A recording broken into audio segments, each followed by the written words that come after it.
We got winners over here. We got winners over here. For the fans from Hey everybody, I am Della Brooks, a faithful spirit everywhere, and I am out in the streets with Tina B. What's up, you guys? In the street with Tina B, and we are in the streets, literally in the undisclosed area. I have this beautiful queen. Tell everybody your name. Hey y'all, I am Della Brooks, a faithful spirit Brooks on all social media. A faithful spirit. Okay, so why is that name on there? That name is on there because it represents who I am. I am a faithful spirit. My story of stepping out on faith, surviving cancer 2 times, to live my dream and walk in my purpose. So Wow. I'm just a faithful rider. Now, can I ask, what did you do different to survive cancer? Do you? What I did, I didn't have any fear. I believe faith has no fear. And I thank God for that. Whatever it is that God gave me not to have fear, I never had it. And it was just another test to add to my testimony. I believe He left me here to give people hope, to let them know that they can get through. And keeping a positive attitude, keeping positive surroundings, and just knowing that God is a mighty healer and He can do anything. Absolutely. I love that. I believe in that. So where are you from? I'm from Los Angeles, California. Really? You the Yes. first person that's ever said that. Wow. Really? Yes. Oh, wow. I know I'm somebody from Alabama or here, Georgia, but Texas, Florida. and that, right, but I've never heard Los Angeles. That's wow. crazy. Is it expensive there? It is very expensive. It Really? has gotten more expensive there over the years. Right. Oh my God, I couldn't imagine living there. I was living in Inglewood when I moved here, Inglewood, California, which Yeah. is near the farm. They were building the SoFi Stadium and all that, so that brought everything to an all-time high. An all-time, I think probably renting for like $3,000 for 2 bedrooms. Wow. So yeah, it's real high out there. And But so you've been in Atlanta how long? I've been in Atlanta since 2011. Oh, okay. 2011. All right. Stepped out on faith. I actually came here in 1999. I went to the Bahamas and we had a 5-hour layover in Georgia. And we got in a cab and did everything we could do in those 5 hours. And on the plane back home, I told them I'm moving to Georgia. Really? Yes. That 5 hours changed your mind? That 5 hours changed my whole outlook. Wow. Getting away from California. Main thing was, it was us out here doing things. You know what I'm saying? Because I'm from LA where it's a lot of Spanish. So when you look at the people working on the street, the people working, it's just not a lot of us. So when I came here, I just wanted to walk around with my hand balled up saying, say it loud. Right, black and proud. Because we was out here running things. We Right. were in the mayor. We Right, just was right. doing things. And it was just on a whole nother level. And that just totally inspired me. Nice, Yes. nice. So what do you do in the industry? Tell everybody what you do. I do. Well, what I did, I stepped out on faith and came here to get back into the industry, the film industry, which I worked in California, different aspects, assistant line producer, extra, everything. And writing has always been my passion. So I wanted to come back here to get back into the industry. I told them a long time ago this was going to be Little Hollywood. And the industry was my love. It's always been my first love from a child. I always wrote. I used to know every song on the radio, and I would flip the lyrics to gospel in elementary school. So I stepped out on faith, came here. A girl I went to high school with, and it's crazy because she lives here. I haven't seen her since I've been here. Oh, but wow. I talk to her on Facebook all the time, and she told me to go to People TV. Okay. Comcast Channel 24. So I went there to learn television, live television production. And in 2014, a few days before I was due to start class, I had bruises on my leg and I went to the hospital, and that's where I found out the first time that I had stage 4 cancer, and they admitted me in ICU. So that was a 2-year process. I had a bone marrow transplant in December 18, 2014. But once I was cleared, I went right back to People TV Right. and started on my journey, in which I started off as a student because I always wanted to be behind the scenes. I wanted to write, I wanted to produce and direct. But I told God I wasn't saying no more. So they asked me to be board secretary. It's a nonprofit television station that had been around for 30-something years. So Hosea, Williams, RuPaul, a lot of people started there. So, okay, I'm board secretary. Then I started a show. You should do a show. Tell your story. So I started a show every Friday night. It's called Faith Has No Fear. I would have people come in, tell their story, and if they danced, sang, or whatever it was that they did, they would present that to the people.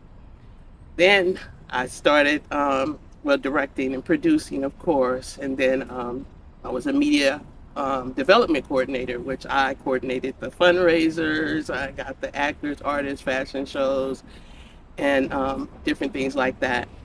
So that's what got me started. And from there, stepping out on faith, God placed everybody in my path who I was supposed to meet. I met a film crew who is my film family now, who I write with, BLD Films. We connected, been tight ever since.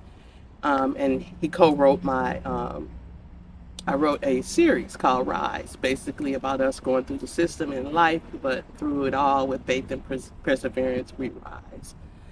And from there, I got called to be on a play. And, it was God just placing me in places and placing people in my life to bring me right to where I am now. And I've been writing, like I said, I wrote a series called Rise. I've been acting. I'm a TLA model. Hey. So I just been stepping out on faith, telling God I wasn't going to say no anymore. Fast forward 2022, they took us off air at People TV. And during that time, my cancer had also came back. And I fought that for the last, from 22 to 24. I was in the hospital from June of 24 to October 25th of 24. I had a stem cell transplant in September of 24. And during the time in that hospital, I didn't, God, I'm like, okay, am I not doing something fast enough? What is it that I'm not doing? Because I feel like it's a warning when things happen, like, I brought you here for a purpose. I need you to step on it. So I told God, okay, I'm going to be different when I leave this hospital. And I spent 4 months in that hospital. And when I left, I had started a nonprofit called Faith for Life, basically helping individuals going through life struggles, turning trials into triumphs and pain into purpose.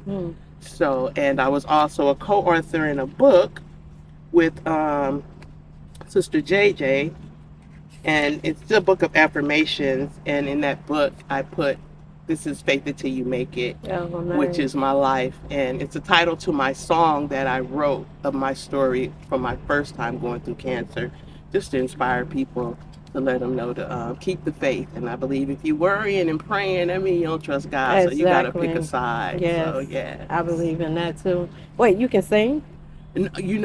I let me tell you about singing.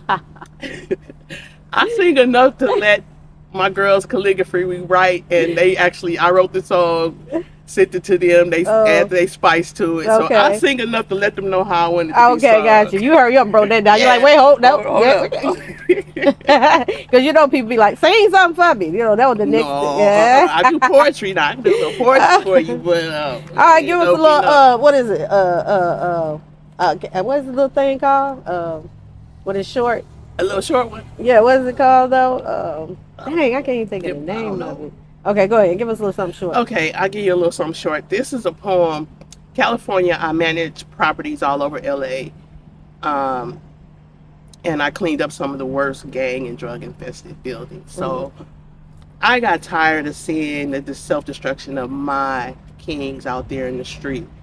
And I took over this one building, had 28 units, and they had took over half of the building. So I went over there, and I had the senior lead police officer's cell phone number, her home cell phone number, and to call the police on these guys because they would sit on my steps and sell their drugs. And I refused to I refuse to call the police on my king. So Gotcha. I would go sit next to him like, hey, how you doing? You know, you running this business, you can run a legit business. You know what I mean? You need to flip this around because they had an injunction that they were about to come and round them up. And I tell them, you know, they coming to get y'all. They coming to get y'all in like a thief in the night. Yeah. So it's time to switch up your game. And I wrote this poem, and it was called Black Man, When Will You See? Black man, when will you see? You are the greatest there could ever be. Yeah, they label you and claim not to understand. And you say it's the white man's plan? Well, if you know it's the plan, why fall victim and continuously enter into this overcrowded jail system? You know, slavery and incarceration can't be interpreted as one and the same. You tell me what's in the name.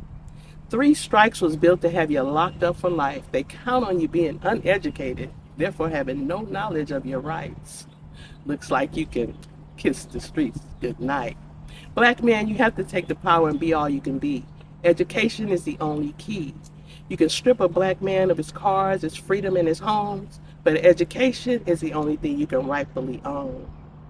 You can take a black man's sperm and mix it with an egg of any race, creed, or color, and in the ethnicity box, they won't check other.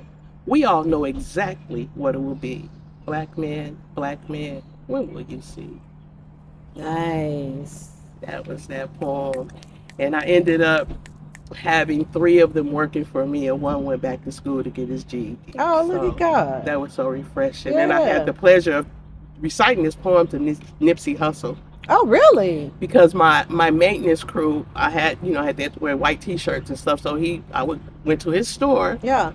And to get them T-shirts. And so there's this guy in there. It looked like he's shopping to me. Yeah. I'm thinking he's shopping, Yeah. and he's like, "Oh no, this is my store." And oh my God, that just filled me with so much pride. And I'm like, "All right, black man." And I actually told him that poem. Oh, that's He dope. loved it. So, yeah, That's in history. That's in history right there. That's historical moment dope. for me. Yeah, for sure. And I happened to be at home when he left. We having a backyard barbecue, and all of a sudden we hear helicopters going crazy, and I'm like, something's major is happening. Turn on the news, And he that was that. gone. Wow. Yeah, that was a whole sad day in LA.